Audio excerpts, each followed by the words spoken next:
Hi everyone, this is Dr. Nitin Chhoda with Ignition Time, and in this video I'll answer the question, will you get an extra $300 a week or an extra $400 a week based on the Lost Wages Assistance Program that was created as a result of the executive order signed by the President? The short answer to the question is, it depends on your state.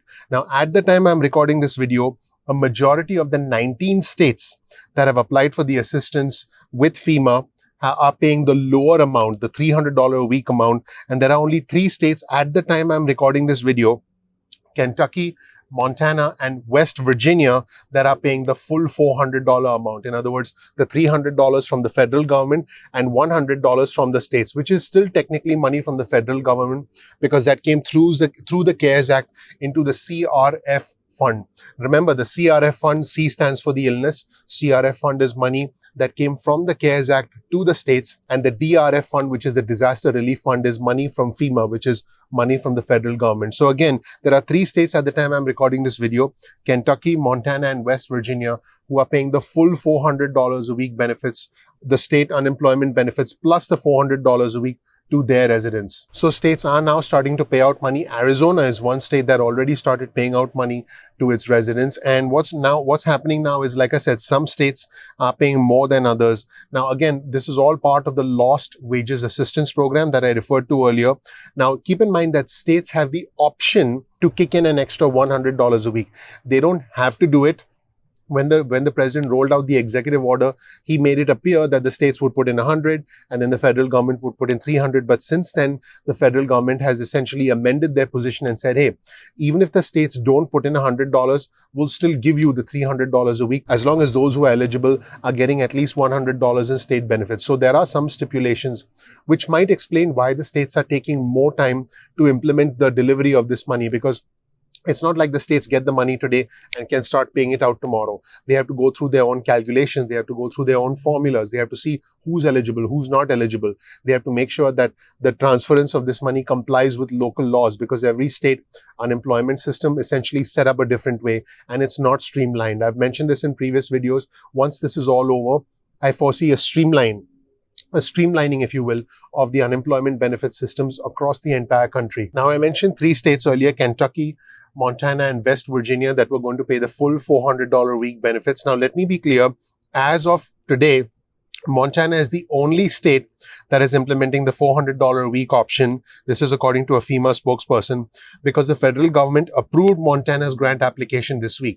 The other 2 states, let's talk about West Virginia. West Virginia submitted an application but has not yet received approval. And as far as Kentucky goes, it seems at the time I'm recording this video, Kentucky officials have also already submitted the application to FEMA, according to Governor Andy Beshear, and paying out the $400 weekly benefit would be contingent on government approval, according to officials from the state of Kentucky. At the time I'm recording this video, officials from Colorado have said that they still haven't decided whether they're going to pay the full $400 or the $300. And it seems that many states are opting to pay for the lower amount due to specific program rules and due to limitations in funding, due to the challenges associated with the technical infrastructure within the states. Now, I want to give all my viewers and subscribers a sense of the financial impact, the weekly financial impact associated with the $400 a week booster as compared to the $600 a week booster that expired at the end of July. On your screen right now, you'll see a chart, and this chart shows you the average unemployment benefits in different states with and without the additional relief. So that light blue dot that you see on your screen, that is the average weekly benefit. I do want to repeat that is the average weekly benefit. Your benefit may be higher or lower depending on what your state deems you to be eligible for. So again, that's the average weekly benefit. The yellow dot signifies that how much individuals were getting on average weekly when you add $600 to the average weekly benefit. So you can see that yellow dot is all the way to the right side of your screen, because the $600 a week unemployment booster was significant. It was a lifeline for a lot of individuals. I've been reading my viewers, subscribers, and comments. It allowed individuals to save.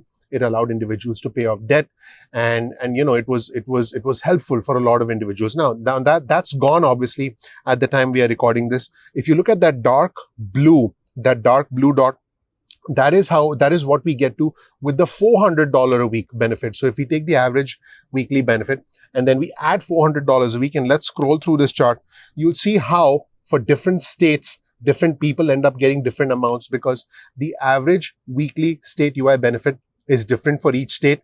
And so when you add $400 to that, you go from essentially that light blue pointer to the dark blue pointer, because that difference is $400. And you can see the difference as we scroll down across different states. Some states have a significantly higher benefit than others. I mean, you can see states like North Dakota, you can see states like Washington, which had a significantly higher benefit with the $600 a week booster.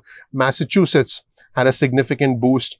Hawaii also had a significant boost when you look at that yellow dot. Now, also with that sort of that dark blue pointer, again, that is where you get to with the $400 a week benefit. I do want to clarify that at the time I'm recording this video, a majority of states that have indeed applied for the funding are going to not chip in the $100. So they're going to give their residents $300. And on top of that, the benefits are not going to arrive immediately. Many states have said it could take a few weeks for them to be able to start rolling out these benefits. And so it's going to take a few weeks before money starts appearing in the bank account of state residents. Now, I just want my viewers and subscribers to know that initially the way President Trump had sort of mentioned it or propagated this lost wages assistance program in his executive order, he said that the states would have to chip in $100 and then they would get the $300. But now FEMA has actually changed their position. They've said that states can count the benefits that they are already paying to their residents as part of the fulfillment of their share. In other words, they do not have to kick in any additional money. And as you can imagine, that's the route that most states are taking. In fact, according to Keith Turey, who's FEMA's Assistant Administrator of Recovery, he said, and I quote, "The majority of states so far have indicated that they'll take the $300 federal payment with the match being provided by their existing unemployment payment." So as you can see, most states essentially took the way out and said, hey, we're already paying out unemployment, just give us the extra $300 and we'll pass it on to our state residents. That's the route most states are taking. In fact, Kentucky, Montana, and West Virginia have specifically indicated that they will use federal funding allocated to the states through the CARES Act to pay for the $100 weekly portion. So they are actually essentially executing the program exactly as intended. Take the $100 a week from that CRF fund and then take the $300, which is coming from the DRF fund, and pay your residents the full $400 a week. But keep in mind, there are just 3 states that are paying the full $400 a week. At the time I'm recording this video, a majority of the states are just saying, hey, give me the money and I'll pay an extra $300 a week. And I'm going to use my existing payments through the unemployment system to count towards my match. So why is it that other states cannot chip in the extra $100 a week? Well, they don't have the ability to draw from the CRF fund. What does that mean? That means that about 25% of the money in the CRF fund, which was supposed to be used for the $100 benefit, has already been spent as of the 30th of June, many weeks before the president's executive order. And some states have already earmarked part of that money for future costs, according to the Committee for a Responsible Federal Budget. In fact, many states have already borrowed money from the federal government to cover current unemployment obligations. Imagine this, states are not even able to cover their current unemployment obligations because they haven't been getting enough money coming in. So they actually borrowed money from the federal government to cover their foundational state obligations. And so they don't have the money to chip in an extra $100. So they're basically saying, hey, we'll take the $300 that FEMA gives us and we'll just pass them on as is. Thank you so much for watching, everyone. I hope you learned something new from this video. My name is Dr. Nitin Chhoda with Ignition Time. If you don't know anything about me, I've had the privilege, the honor, the fortune of living the American dream. Definitely check out my video on the channel, my introduction video, where I tell you a little bit about myself. If you learned something new from this video, please consider clicking like, please subscribe, please enable notifications so you get an instant update from us going forward. You can also get your cell phone out, send a text message with the word ignition or with the word time, and send that to 70,000 because the name of our channel is Ignition Time. Thank you so much. You can also get added to our email list and you can opt out of the emails at any time. We release videos at 2 p.m. East Coast time most days of the week. I'm looking forward to helping you, hopefully getting you to the next level past all of this with Ignition Time. Thank you so much. I'll see you soon. Bye.